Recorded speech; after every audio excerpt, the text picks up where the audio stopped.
DreAllDay.com. You're now tuned into the show where you learn the discipline to show up day after day to do the work, the confidence to put yourself out there boldly and authentically, and the mental toughness to continue showing up, doing the work, putting yourself out there, even when the success you've expected to achieve has yet to be achieved. And on top of all this, you get a huge dose of personal initiative. What is that? That is the go-getter energy that moves any one of us, including yourself, to go and make things happen instead of waiting for things to happen. And then we put all this together into a series of frameworks, approaches, insights, strategies, and techniques all underneath the umbrella of one unifying philosophy that is called work on your game.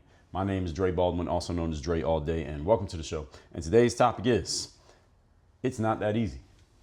That is a quote, open quote. It is not that easy, close quote. And my response to that is, exactly. Yes, that's the topic here today. It is not that easy. Exactly. Now, this episode is about a phrase. I just told you what it is. It's not that easy. This is a phrase that I've had many people say to me over the years, from basketball players to coaches, whether athletic coaches or business coaches, to agents or would-be agents in the sports world I've talked to entrepreneurs of all different types, to professional speakers, to authors of books, and everyone in between in any industry that I have not mentioned. I've had all different types of people say this to me, after which they had asked me some question about some issue that they were trying to resolve, and I offered them some form of a solution, or at least pointed them in the direction of a solution. I would often get the pushback from people after giving them the answer to the question that they asked. They would say something like, Dre, it's not that easy. It's not as easy as the way you said it. It's not as easy as what you have explained to me. I've had this said to me again by many people over the years. I am here to let you know in today's episode, which I will explain in detail.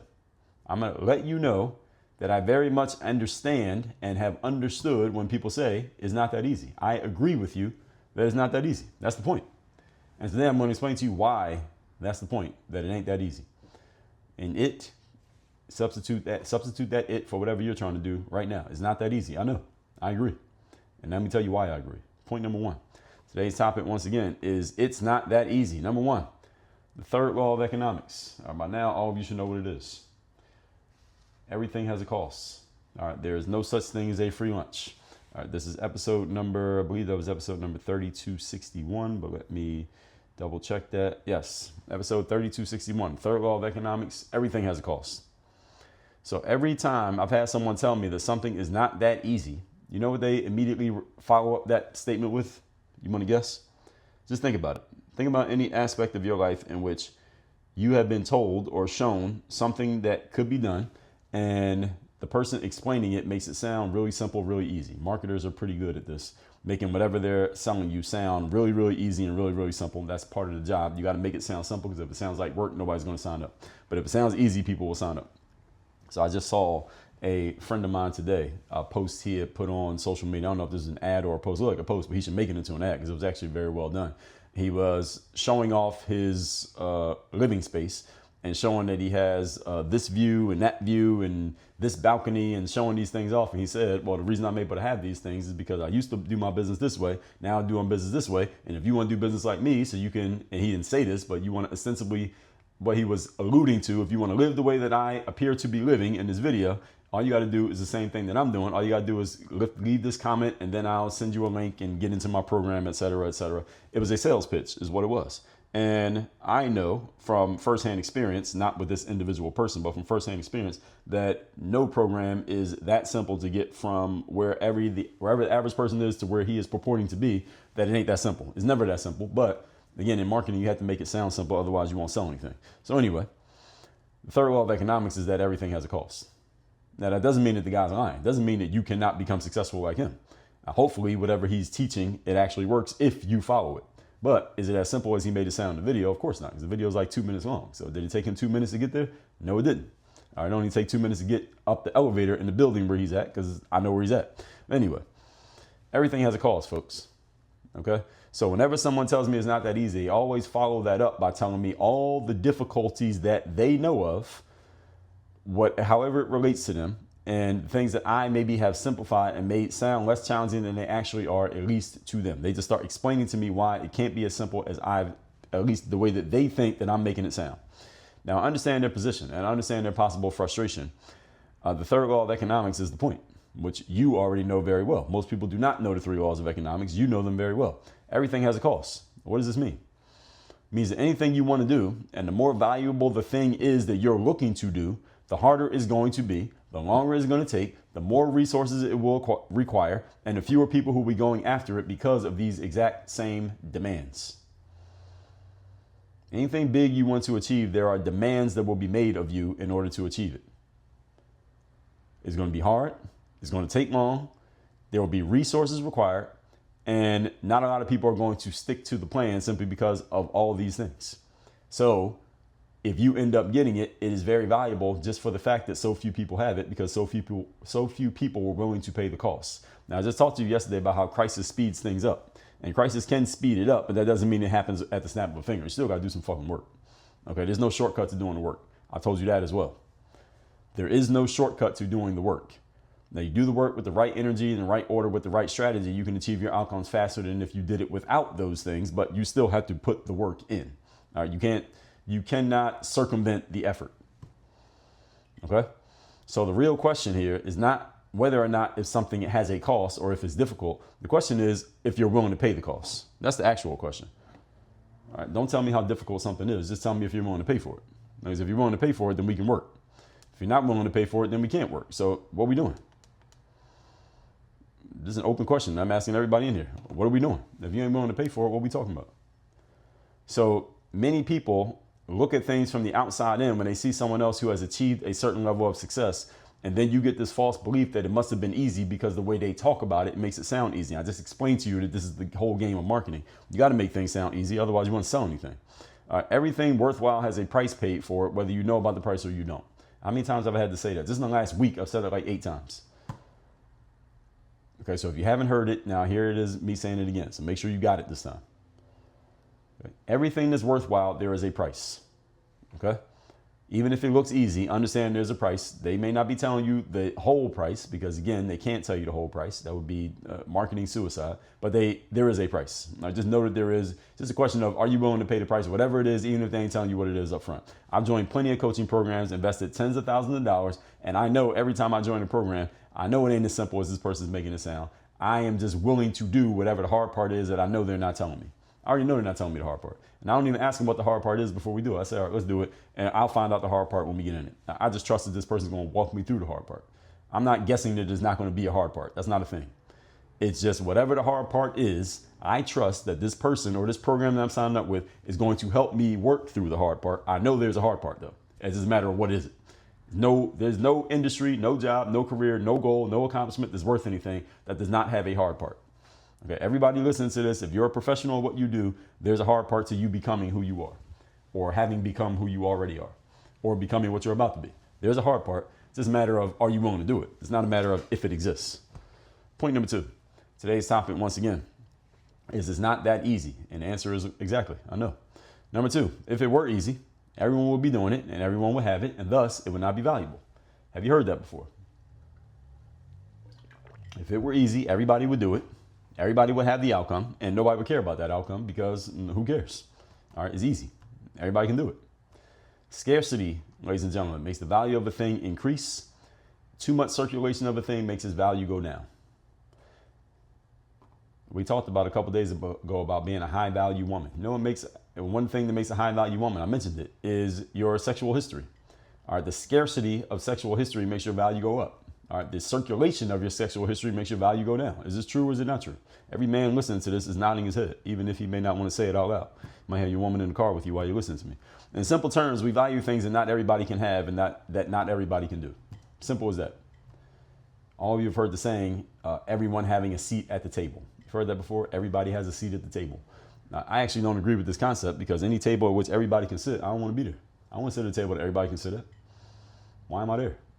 I want to sit at a table that only certain people can sit at, and I want to be one of those few certain people. All right, that's what makes it valuable. The stage is valuable because there's an audience. If there's nobody in the audience, then nobody cares about the stage because there's nobody to care. Everybody can't be on the stage. Therefore, that makes the stage useless. The stage is valuable because there are way more people in the audience than there are on the stage. That's why the stage matters. If everybody was on the stage and only a few people in the audience, then the stage wouldn't have value. You understand? So anything that everybody has access to is not very valuable because everybody gets it. Now, next time you're on an airplane, at least the airlines that have these, look how many seats you see in the first class section of the plane compared to how many seats you see in the coach or economy section of the plane. Any of you who's ever been on an airplane, you understand. Even if you've never been on an airplane, you probably already understand that there are a lot more seats in the coach section or economy section than there are in the first class section, right? Why is this? It might be 12 seats in first class, but it's like 100 seats in economy. And that's why first class is what it is. This is the reason why Delta and American, and those are the only two airlines I usually fly, United, this is the reason why they can charge more for a first class seat than they charge for a coach class seat. Why? I mean, you're on the same plane. You got access to the same bathrooms. You're going to get there at the exact same time. Your bags are going to come off the belt maybe a minute or two before everybody else's if you're in first class. But why I got to pay twice as much for the ticket just to sit in the first class section and get there at the same time? I'll tell you why. Because only 12 of us can sit in the first class section. And 150 people sit in the back. And those 12 seats in the first class section are worth 10 times more, not 10 times, let's say 2 or 3 times more than the ticket to sit in the back. Just because you can sit in the section only a few people can sit in, people will pay for that. Notice when you go on a flight, the first class section is always full. You don't usually see empty seats in first class. They always sell out the first class tickets. And usually on every flight that I've been on, you'll see people who don't have a first class ticket, but they're on the standby list to get in first class. So basically they didn't buy a first class ticket, but they're hoping to luck their way into a first class seat. Personally, I don't like playing that game. I've never been standby on any flight. I'm either paying for the first class ticket or I'm not. These days, usually I pay for it. And here's the thing, as I just said, the value of something is in its scarcity. The fact that not everybody else can do it. And that alone creates value. How does that create value? You might be saying, Dre, wait a minute. Just because there are 12 seats in first class and there are 150 seats in economy, then they can just charge more for it and there's a bunch of people who will pay for it. Again, I'm not giving you this as a theory. You've been on an airplane before, have you not? Okay, go online and look up the city you live in, a flight to any other city in America, and look at the first class ticket cost versus the coach class ticket cost and tell me what you see. Let's do this right now, as a matter of fact. My preferred airline of the season that I'm in right now in my life, I am much more of a Delta guy than American. I've really kind of soured on American Airlines. Not because American actually did anything wrong, honestly, is because I just happen to like Delta better. I just like the experience on Delta a lot better. So I'm going to look up a flight, because this is the last thing I was looking at, was a flight from, we'll just use these airlines. I got Fort Lauderdale to Las Vegas. Let's pick a date. I'll pick a date about 90 days in advance from when I'm recording this. I'll look into late August of 2025, and I'm going to look at the best fares for, let's just look at basic economy first. So this is Fort Lauderdale to Las Vegas, a one-way flight in August of 2025. Let's see what the price is. This is on Delta's website, by the way. So I can get an 8 a.m. flight that makes only one stop. It stops in Atlanta.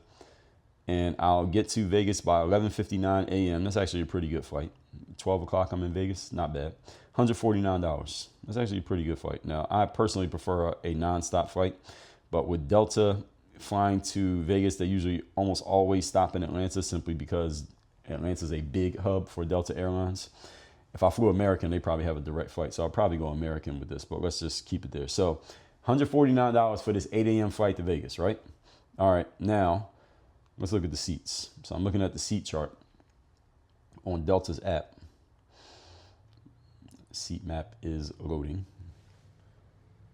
I don't know why this would take so long, but while we are waiting for this to open, oh, here it is. All right, so first class has 2, 4, 6, 8, 10. Looks like 20 seats in the first class section. And then there's the Delta Comfort Plus, which has about 3, 6, 9, 12, 24, and maybe about 45 seats. And then the coach section probably has, this is probably about 100 seats. So the price is what we were looking at here. The price, $149 for this flight. Now let's look at the first class. Same flight. $1,350. Almost a 10x increase in price. And there's only 4 tickets left. There's only 4 tickets left in first class for the exact same flight. And the price is 10 times higher. How does that make sense? I just told you. The fact that so few people can sit in first class, they're willing to pay more just so they can do something that everybody else can't do. Does this work? Yes. Should you be using it in your business? Yes. If you're not using it, why? All right. Any table that allows everybody to sit there, this is not a very valuable table. All right. Any of you ever been to a club and they have a VIP section? All right. Why do people care about the VIP section of a club? Why do people brag about being in the VIP section of a club? Because not everybody can get in the VIP. Not everybody did what was required or is who is needed. They need to be in order to be in VIP. That's why being in VIP matters. That's why people will go into the regular section of the club and then crowd around and look at the people in the VIP section because they want to know who is it that's important enough to be over there and I'm not important enough and I got to be over here. And usually in the club, if you're not, let's say, some important person who was invited to the club to be in VIP, what you got to do? Same thing you got to do to get a first class ticket. You got to pay more money. You got to spend more money. You buy a bottle, you reserve a table, you're spending a whole bunch of money. And because you spent a whole bunch of money to the business, you become an important person at least that day. And that's worth something socially to some people who are in that, who live that lifestyle. Everybody understand this? This is the reason why people love plaques and trophies and awards, right? Because having one, what does it do? It represents the fact that you did something that not everybody else can do. That's the reason why we give out trophies. You did something not everybody else can do or that not everybody else has yet done. This is the reason why even a billionaire, you'll go into their home and they got all the money in the world and they're going to have a trophy from winning a fucking bowling tournament around the corner on their wall. Why? Because not everybody won the bowling tournament. They won. They want you to know that they won. You can't buy a trophy. You have to earn it. So you have to actually go do something to get it. And also is the reason why a trophy that everybody can get means nothing. This is why participation trophies are useless. If there were no winners trophies, folks, there would be no competitions. There'd be no such thing as a competition if there weren't prizes. Prizes exist because competitions exist. Wait, is that right? No, excuse me. Competitions exist because prizes exist. Got it backwards. If there was no prize, we wouldn't do it. I told you I like to run in 10K races. I'm probably not going to run into many more after this year. I may win a couple more, then I'm done. Because the reason I'm not going to do it anymore because the competition is boring to me. These guys are not, the people in my age bracket are not in the kind of shape that I'm in. So competing against them is not fun. And then the next level of people I compete against are people who run like all the time, like they're treating it like a professional sport. And I'm not willing to make that type of commitment to a sport anymore. So I'm really kind of in this no man's land where I'm too good for the everyday guy and I'm not quite serious enough for the serious competitors. So I might as well walk away and just focus on business where I'm doing that full time. Let me compete against these people. I'm already doing that, but compete more. But I got a bunch of medals from winning 10K races. And the reason I got those medals is because I entered the race. And the only reason I entered the race is because they give away the medal. If they weren't giving away medals, I wouldn't do the races. I can run a 10K by myself at 4 o'clock in the morning tomorrow. As a matter of fact, I'm going to. Nobody's going to know about it. Nobody's going to see it. No one's going to know my time unless I post it on social media. And that's the same time to help me win a race, but the race matters more because they gave away the medal. Now, I don't give a fuck about any other part of it. I'm already faster than those guys every day. It's just that one day on a race, I beat them, I get the medal. That's the reason why I do it. You know, those races, you got to pay for the registration. I'm paying money just to get a trophy. This is the reason why we do it. So any of you who's an athlete, you understand this. And any of you who does any type of competition where there's a trophy, you understand it. Doesn't matter what the competition is. It's the same reason why men value a woman who doesn't have a deep sexual history because she has not been circulated. Okay, and that matters. Point number 3. Today's topic, once again, is it's not that easy. And my response is, I know it's not that easy. And that's the point. Number 3, the fact that it's not easy is not a reason to stay away from a thing. That's a reason to engage and go deeper into it. That's a reason to lean in, as we said. Remember the law of contrast, which is what? The opportunities are in the opposites. The law of contrast states that if you want to stand out, all you got to do is look around at what everybody else is doing or what's currently happening and do something very different from that, and you'll stand out just because you're different. Law of contrast just means standing out by being different than everyone else. That's it. The opportunity is in the opposites. We talked about this in episode number 1025. You must be willing to try and actually succeed at doing what most people are either unwilling or unable to do because it's either too difficult for them or they see it as out of their reach or they just don't know that it's possible. And that's exactly what makes it valuable. The fact that you did it and nobody else did it makes it valuable because of the scarcity of the achievement. This is why you should always look around, see what most people are doing or what most people are going after in your space or what most people think is reachable for them, then figure out how you can go above or and beyond or somehow, some way, aim differently from what those other people are doing. Simple as that. I was talking to Steve, and Steve he tells me he's a regular listener of the show. So if he is a listener, he should tell me that he heard this episode if he listens to this one. And Steve is a guy who coaches people in the legal profession on how to build up their legal practice to where they don't have to work in their practice as often, and they can spend fewer days in the office, even though their practice is still running, and they can basically get to the point where they can take several weeks, maybe even months every year off from their practice, yet the practice is still making money, is still running, and they're still getting richer. And he can show them how to do this within a span of, I believe last time he talked, I believe he said 3 to 5 years. That if he's working with a lawyer who owns their own practice and they are coachable, within 3 to 5 years, he can put them in this position where they're getting richer, making money, and they don't even have to be in the office doing all the work all the time.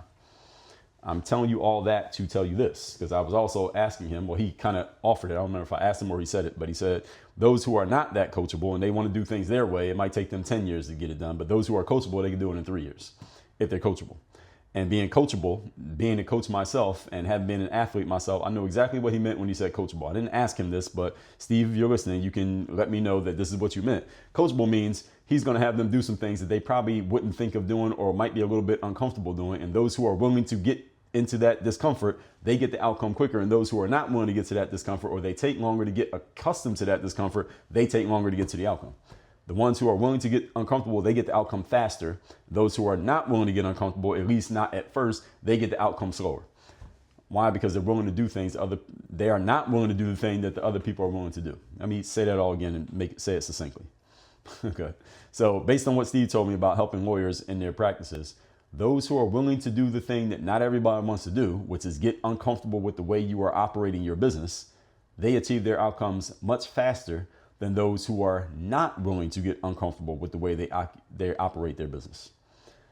Again, this is the law of contrast. And again, I am surmising this just from what Steve told me without actually telling me. Again, I just know this from being a coach myself and from being an athlete myself.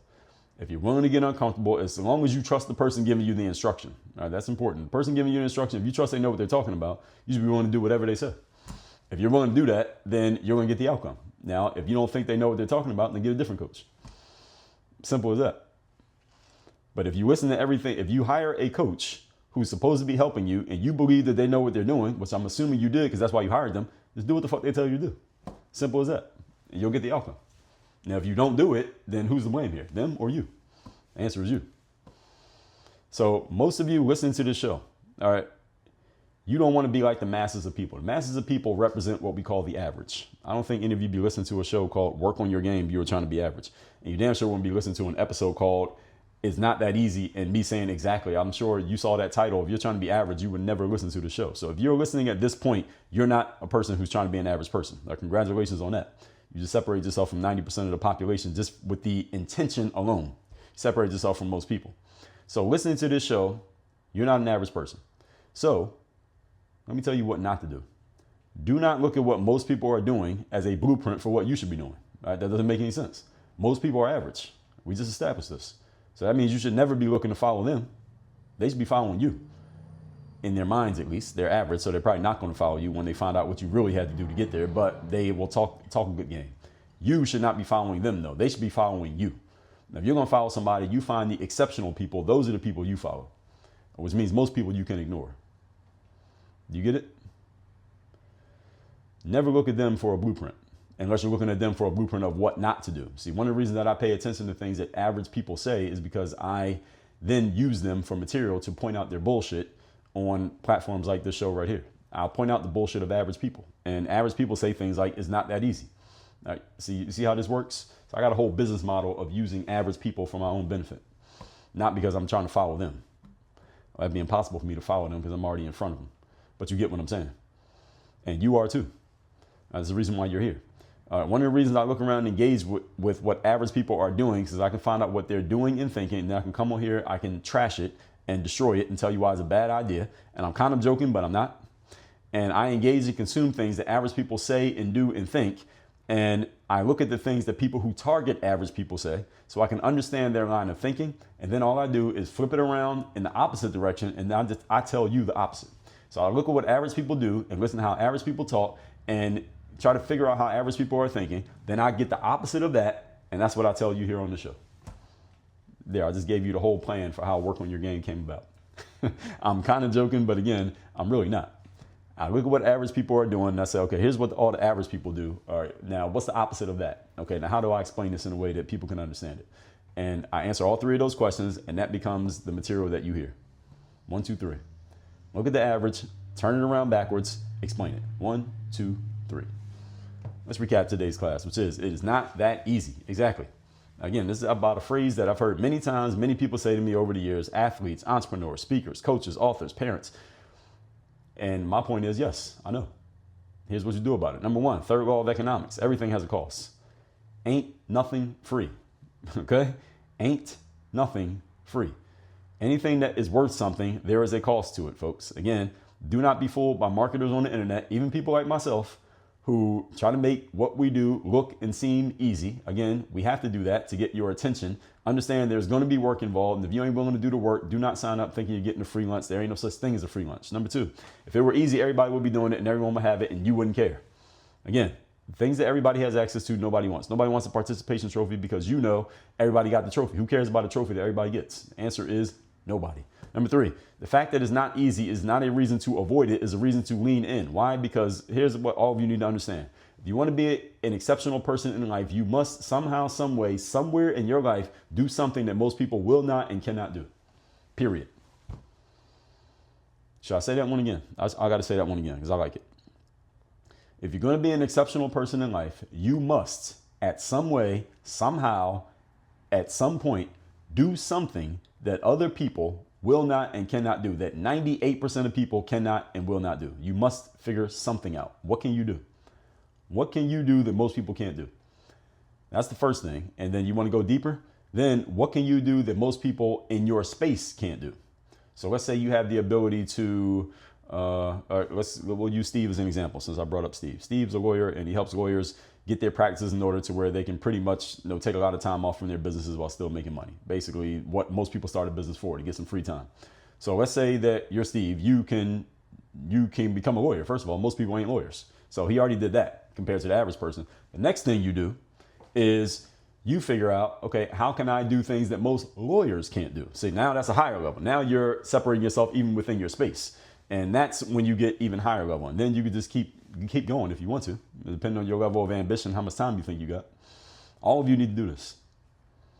Everybody got this?